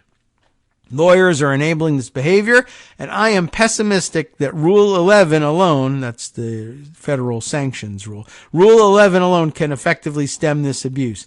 Aspects may be beyond the purview of the judiciary, requiring attention of the bar and disciplinary authorities. Trump is, of course, appealing the judge's decision to toss the suit out. His opening brief at the Atlanta-based 11th Circuit Court of Appeals is due later this month. So it's been a week since the article was written. I imagine it's still not ready and probably not due until after Thanksgiving. They tend not to schedule those things to be due during Thanksgiving week. Everybody wants to be home, including the judges. But there you go. That's pretty interesting. Note there that that's a signal of another appeal. This judge dismissed the lawsuit in September. Trump is appealing the dismissal of the lawsuit. In the meantime, the defendants in the dismissed lawsuit said, this thing is so frivolous, I want to move for sanctions against the lawyers who were involved in this now dismissed but on appeal case. And now sanctions have been handed down, and the lawyers say, we're also going to appeal the decision awarding, imposing sanctions. So lost the case, had it dismissed, appealing the dismissal.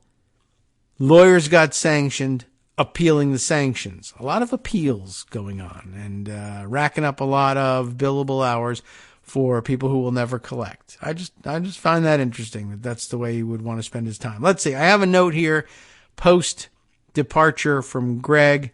And then guess what? It's about this. So good. You know what? Greg was probably saying, oh, great. I actually suggested that he read this article and he did it. But I had already put this one aside. So terrific. Now, on the one hand, I'm glad I anticipated that. On the other hand, I thought, this is how I'll segue. I'll go to the next thing that Greg was suggesting, but it's the thing we already did. Okay. That's going to send us back to Pocket, I think.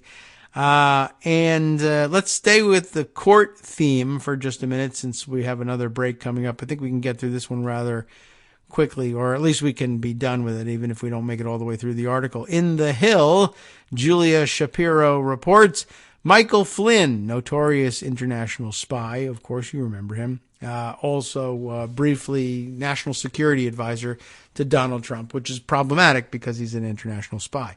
Michael Flynn must testify in the Georgia election interference investigation, judge says. Which judge? He's in Florida, but believe it or not, it's a different person. We've already named 2 whole Florida judges, and it turns out they've got more than that. A Florida judge on Tuesday ordered former Trump national security advisor and notorious international spy, since, Margaret Sullivan says we should remind people of things like this, Michael Flynn, he's got to testify in a Georgia grand jury's probe into the 2020 presidential election. Sarasota County Circuit Judge Charles Roberts, so a state judge here, Charles Roberts found that Flynn was a material and necessary witness in Fulton County District Attorney Fannie Willis's investigation into interference in Georgia's 2020 election and ordered him to appear before a special grand jury on November 22nd. So that's coming up. Let's see, today's the 17th, Friday's the 18th, 19 and 20 are the weekend. Tuesday of Thanksgiving Day week. That's like the last day you can really haul anybody into court because everybody considers Wednesday to be part of Thanksgiving now for some reason. And it's mostly just because the traffic is bad, I think. So There you go. You get there, you get to sneak in and out before the traffic gets too bad. You should be happy about that. And I don't know what traffic's like in Fulton County, but it doesn't sound good. You know, Atlanta is going to have it rough, I think. Anyway, as Flynn is a resident of Florida, Willis needed approval from a Florida judge to compel the former National Security Advisor's testimony in the Georgia probe, right? Protecting the home folks here. Flynn sought to avoid the subpoena, claiming he was not a necessary or material witness and that the probe generally could not subpoena Florida witnesses as a civil inquiry. However, Fulton County Superior Court Judge Robert McBurney, up there in Atlanta, has previously declared that the Fulton County investigation to be a criminal proceeding, a decision that Roberts honored in deciding the case down in Florida. Several major GOP figures, including former House Speaker Newt Gingrich and Senator Lindsey Graham, have tried to avoid this too. Hi everybody, it's me, David. Let's change things up from the old fundraising pitch for just a minute and talk instead about how you can be a part of our show. If you've got a smartphone or any other electronic recording device, why not sit down and record a segment for us? Read us an important article and give us your take. Or read one of your own original essays, or even just give us your commentary on something you'd like to share that's important to you. Then send the file to me at kagrox@gmail.com and I'll try and work it into the show. Short segments, a few minutes in length, are easiest to fit in. And of course, I can't always guarantee that I'll be able to play everything, but if you've ever shouted at your radio or TV about something you wish was being covered, here's your chance to change that. Make the show your own. Send your submissions to me at kagrox@gmail.com.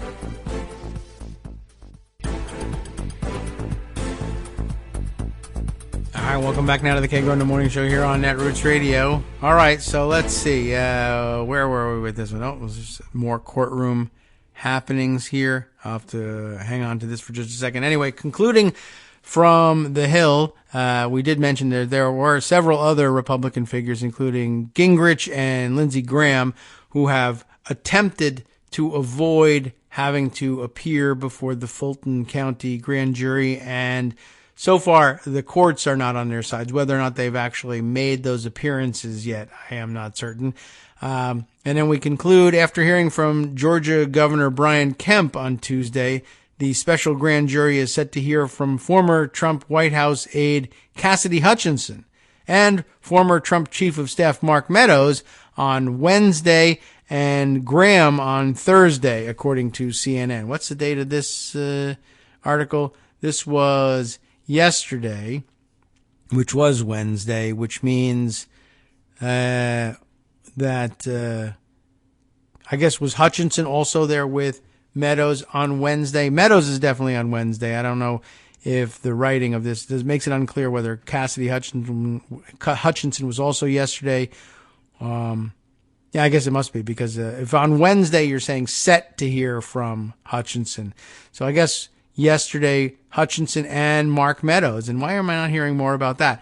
And then on Thursday, that's today, Lindsey Graham, according to CNN. So you'd think I'd be seeing some reporting about that, but I guess no leaks yet about what they might have told anybody. And it's difficult to do reporting on what happens before a grand jury because the proceedings are secret, but sometimes people come out and the witnesses themselves can sometimes come out and say things. But of course, they have the opportunity, at least for a short amount of time, to mislead the press about what was actually discussed, because there won't be a transcript or grand jury evidence for us to check it against. So they can come out and say, I told them everything was on the up and up and I'm innocent. And although they may actually have said that inside the jury room as well, and then you find out that they're not. But okay.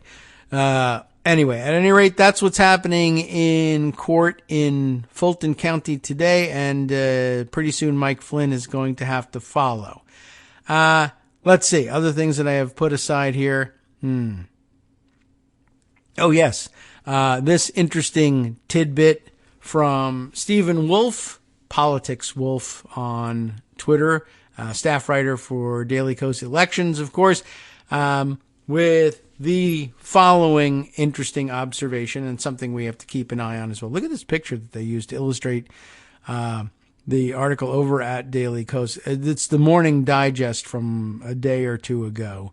And it's a picture of, well, it's supposed to be a picture of Mitch McConnell. And it is. He's in the picture. But it looks like Rick Scott is at the podium speaking, and his head is partially cut off. His enormous, shiny head is cut in half here. All you see is from just under the nose down of Rick Scott, and then Mitch McConnell behind him, just sort of looking over his shoulder. But he's mid-sentence, and his mouth is wide open. So this is just quite obviously bald head, even though it's cut off, and the two ears sticking out, and this giant mouth agape. It's kind of striking. Anyway, that's not what Stephen's talking about. He tweets, when? Yesterday, right after the show, 11:40. Republicans in many states have moved to restrict future ballot initiatives after voters used them to protect fair elections and pass progressive policies like minimum wage increases, and of course sometimes the protection of the right to an abortion as well. There's been remarkable outcomes in state referenda around the country, and we've been hearing about that for a long time, that marijuana legalization initiatives will bring out Democratic voters, but even if they don't, they tend to pass overwhelmingly. And then of course the surprises of seeing fairly reliably conservative states voting in the popular vote to protect abortion rights, to expand Medicaid in their, to accept the expanded Medicaid under Affordable Care Act, for instance, after the state legislature rejected it. But expansions of health care access, even in what we just saw South Dakota do it in the past election. But we're constantly reminded of things like the voters in Florida voting with their referenda system to allow convicted felons who have served their sentences to have their voting rights restored, and the state legislature controlled by Republicans stepping in and saying, whoa, you popular vote people, you don't know what you're doing. We'll have to implement this slightly differently. We won't. And in Florida, they didn't undo the whole thing, but they put all sorts of new restrictions on it and said, well, some convicted felons can get their voting rights back, but others can't. And those who can't, we're going to target them for arrest later on when they try to vote under this confusing new law. But similarly, we saw a few years before that, I believe the Republican-controlled state legislature of, was it Missouri, after having put the question to the voters on a referendum about, again, expanding access to health care, and them saying, yes, our legislature and governor previously refused to participate in this ability for the state to accept new funding and expand access and expand Medicaid under the Affordable Care Act, and we'd like you to do that now. And they voted that way in overwhelming fashion, if I remember the situation correctly, and I may not. But the state legislature simply saying, we're just going to negate that. And a growing problem with Republican legislatures finding out, and it's interesting because usually our usual political science and theory of politics and the consent of the governed takes care of this. Members of the legislature ordinarily were presumed not to be willing to, or wouldn't dare undo the will of the voters, because it would endanger their ability to stay in office after their next election. Now that they've figured out that most people forget stuff, they have basically said, well, why should we put up with the judgment of the voters if we don't have to, if they're going to forget that we thwarted their judgment by the time we ask them to render judgment on us again next time? So it's happening all over the place. And here we have 2022 saw voters in Arkansas and Arizona pass two such limits and reject two others. What's going on rather than click through to the Morning Digest, which is about everything political from yesterday, I'll continue with, again, Stephen Wolf's thread about it. In Arizona, voters passed 2 GOP-backed ballot measures limiting future voter initiatives.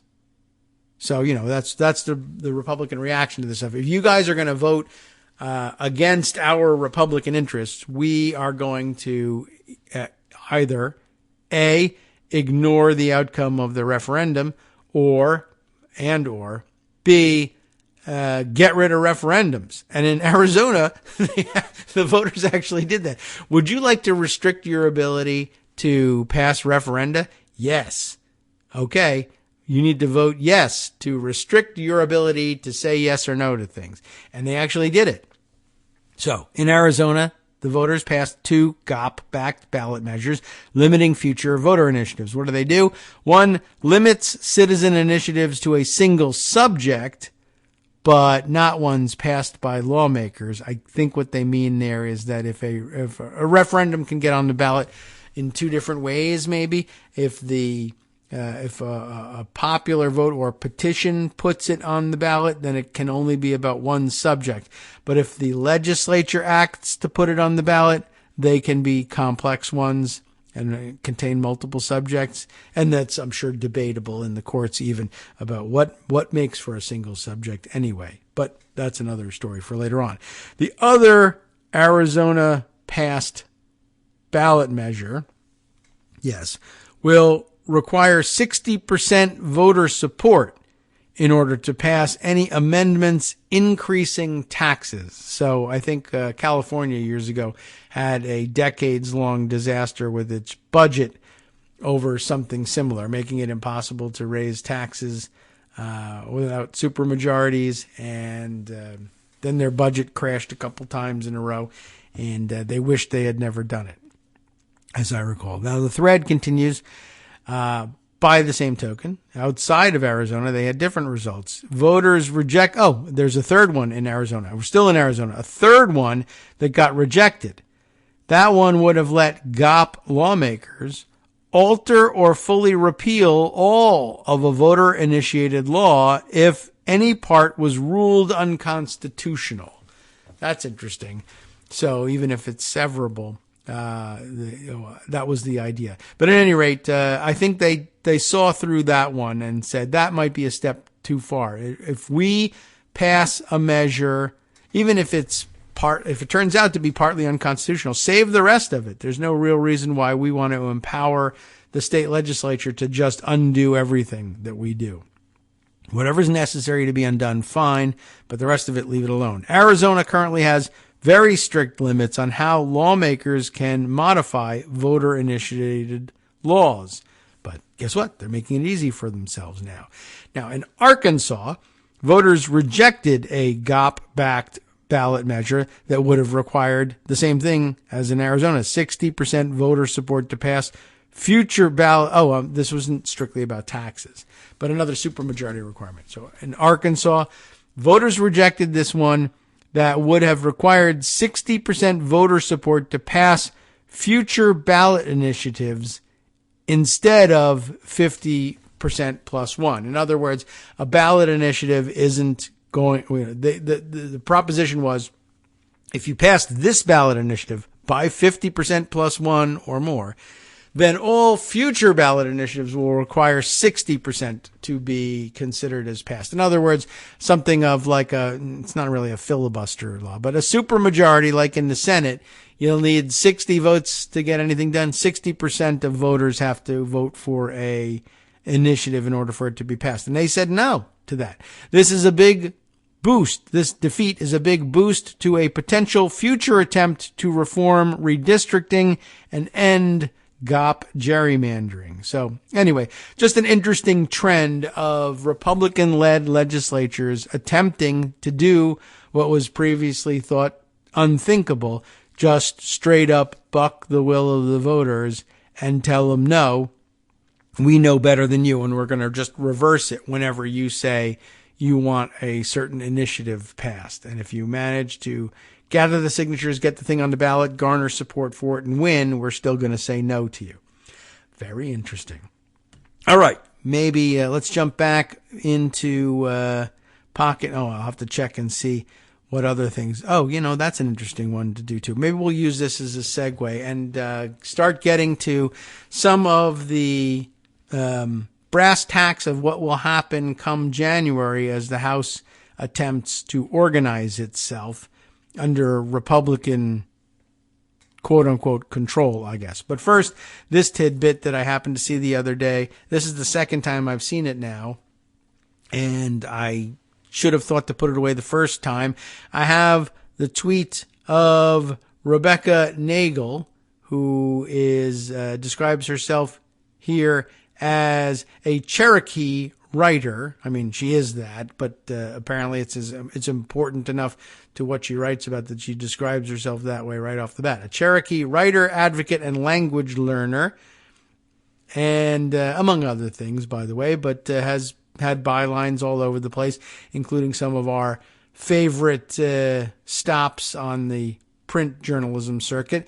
And she notes, of particular interest to her as a Cherokee writer, that a Cherokee Nation delegate to Congress is perhaps in the offing, although now under Republican rule, I guess we can see where that might land. But apparently, and this is something that I guess, because we've just never honored this, it never came to my attention, but a Cherokee Nation delegate to Congress is one of, her tribes, she writes our tribes, treaty rights. But for over 150 years, the U.S. has not fulfilled its legal duty. And today, she was writing this the other day, but when? Was it yesterday? So yesterday, Congress hears testimony about upholding treaty obligations that are still important today. I did not realize that, clearly as a sovereign entity inside the United States, that makes a certain amount of sense that the Cherokee Nation ought to be, by treaty agreement, entitled to send a delegate to Congress. Now, it will be a non-voting delegate, like everybody else's delegates are. You should probably, be reminded, I guess, that again, when Democrats are in control, they tend to adopt rules that enable delegates to vote on procedural issues and substantive issues when the House is working as the committee of the whole, which, maybe is more detailed than we want to go into, but it's a procedural shortcut that is very frequently, daily used for the consideration of bills on the floor during the amendment process and initial consideration. But once you've amended a bill and you've gotten it into final form, the House then will, adjourn the committee of the whole, resolve itself into the House as the House, at which point the delegates, even under Democratic control, don't get a vote. But you can influence legislation, and you can introduce legislation, and you can participate in committees and participate in hearings and debates on the floor, and you can voice, you can be that voice for your constituents. It's really interesting that we've not honored that for so long through our treaties with the various Native American nations. So it's interesting. Unfortunately, it comes at the end of Democratic control of the House, so they might have had more success, earlier in the process. I'm sure they've been trying to do it for 150 years. And I guess you could be pretty cynical about it and say, well, you're only taking this up now on your way out the door because you know that you won't have to honor our treaty rights here and admit a Cherokee delegate because control is going to pass to the Republicans. I suppose that might be true. But on the other hand, there's very little that I can think of offhand for why Democratic leadership would be opposed to admitting, if they can establish the legal grounds for it, admitting a Cherokee or any other Native American nation delegate, anybody else that might be entitled to a delegate, because it doesn't change very much. They're non-voting delegates, and there's very little at stake very little downside, I would think, to admitting such a delegate. I guess you would be attacked by Republicans, but for what? And it's pretty defensible. So, I don't know what the hesitation would be and why it waited so long. But, I imagine it was more about other priorities than any desire to prevent it from happening. But what do I know? I'd be interested to look into it further. All right.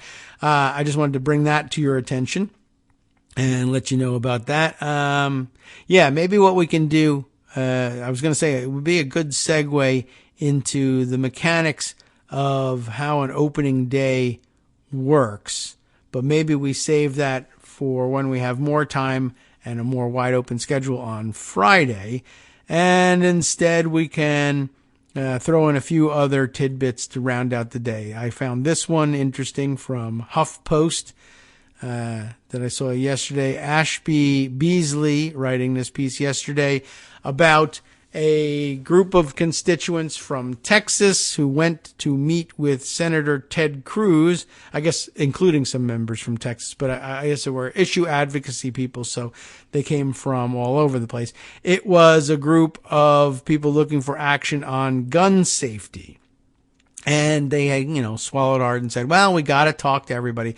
We'll go talk to Ted Cruz as well. And as it turns out, well, the headline says most of what needs to be said.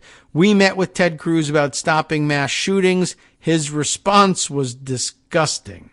And guess what happened? There's a subheader here that's a pull quote from inside the body of the article. The energy in the room shifted suddenly. It was palpable. Some members of our group gasped. Others started crying. What did he do? Did he pull out it's all the fault of the doors thing? He didn't go that far with the doors, but he gave one of the weird and dumb standard answers to people who really didn't deserve to hear it. On Sunday, while many of us slept, a gunman opened fire on a bus in a University of Virginia parking lot and killed 3 students, Deshaun Perry, Devin Chandler, and Lavelle Davis Jr. 2 others were injured. Students across campus sheltered in place for almost 12 hours while an intensive manhunt ensued and finally ended when the suspect was taken into custody without incident. The incident marks the 598th mass shooting this year and the second school shooting in Virginia in 2022. Polls show that gun control was one of the top 5 issues for voters during last week's midterms. It is clear that people are tired of being afraid of mass shootings, and they showed it by re-electing every senator who co-sponsored the federal assault weapons ban bill. It's an interesting examination of the results. This result does not surprise me. Remember, our author here is Ashby Beasley, who says, as an anti-gun activist, I have been lobbying for a federal assault weapons ban ever since my 6-year-old son and I survived the mass shooting earlier this year after a man opened fire with an AR-15 at our hometown's 4th of July parade in, you remember the place, Highland Park, Illinois, killing 7 people and injuring 40. You probably almost forgot about that mass shooting by now, On a brisk but sunny Wednesday afternoon in September, I sat in a meeting surrounded by a small group of gun violence victims, survivors, and activists. We were gathered in a circle of seats in the personal office of GOP Senator Ted Cruz of Texas. He was seated right in front of me with only 2 feet of hot air between us and nothing else. We went around the room introducing ourselves, and the senator was cordial. His face was appropriately sympathetic. He knew how to look. He looked each of us in the eye as we spoke. He nodded along somberly as I told him about running with my 6-year-old son from a mass shooter. After the introductions concluded, we asked for the senator's support for a federal assault weapons ban. I mean, they knew they weren't going to get it, but they were there to make that request anyway. Let him reject it. We hope he won't, but we're going to ask everybody because it's just too important, right? Now, who else was there? Well, of course, in order to get a meeting, sometimes they'll meet with national groups, senators will, but they'll often ask, is there anybody from Texas coming? And of course, sure, Kim and Felix Rubio, the parents of Lexi Rubio, who was, you may remember, murdered at the Robb Elementary School in May in Uvalde, Texas. They traveled all the way from home in Uvalde. Felix showed the senator a photo of their 10-year-old daughter in her casket. The senator looked at it stoically, and then he looked at the pained faces of the Rubios as he told them that his solution to school shootings was to put more police officers in schools. Like, it's almost as if he forgot what actually happened in Uvalde, which is in Texas, and which he may have forgotten about as well. The energy in the room suddenly shifted suddenly, as I had read before. It was palpable. Some members of our groups gasped. Others started crying. Sandy Phillips, the mother of Jesse Phillips, who was gunned down in a movie theater in Aurora, Colorado in 2012, that one you probably remember, walked out of the room in disgust.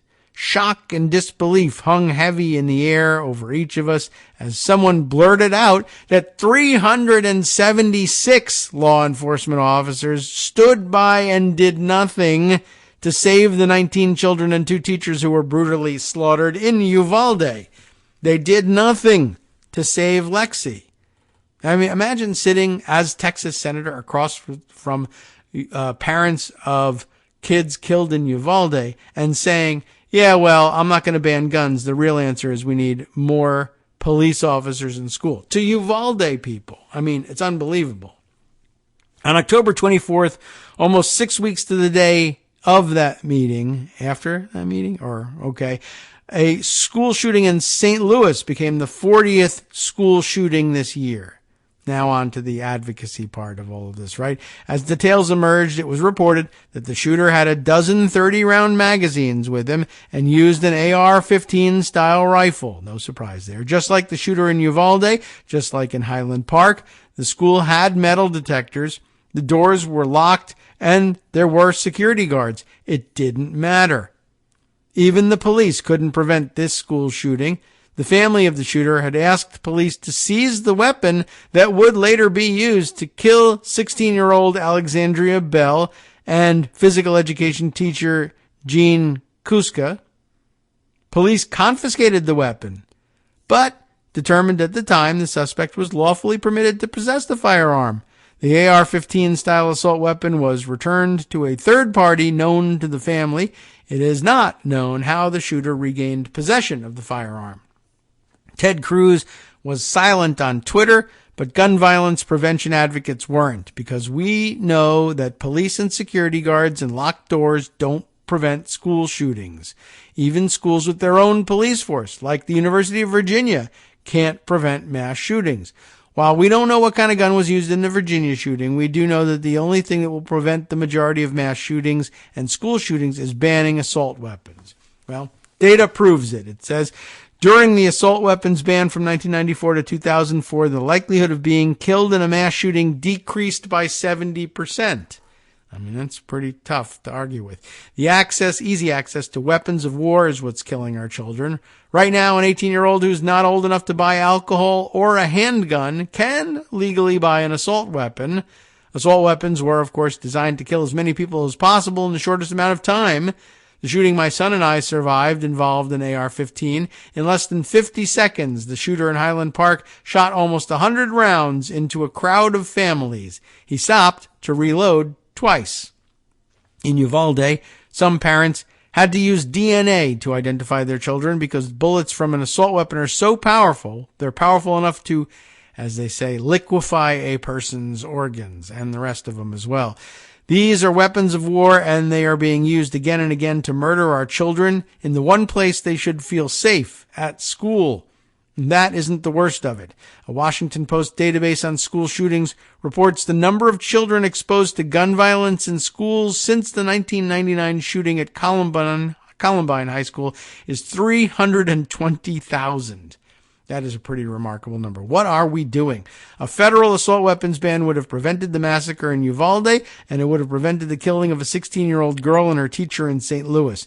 Please don't wait until your family is touched by gun violence to get involved. Help pass a federal assault weapons ban by calling your senators today via the Capitol switchboard, by the way, at 202-224-3121. That's good for anything, any issue you want to call them about, by the way. Ask them to support the ban and then vote to elect gun sense candidates. Sadly, she concludes, I believe it's not a matter of whether your life will be touched by gun violence, but when, not whether, but when the clock is ticking, don't let it run out on your family.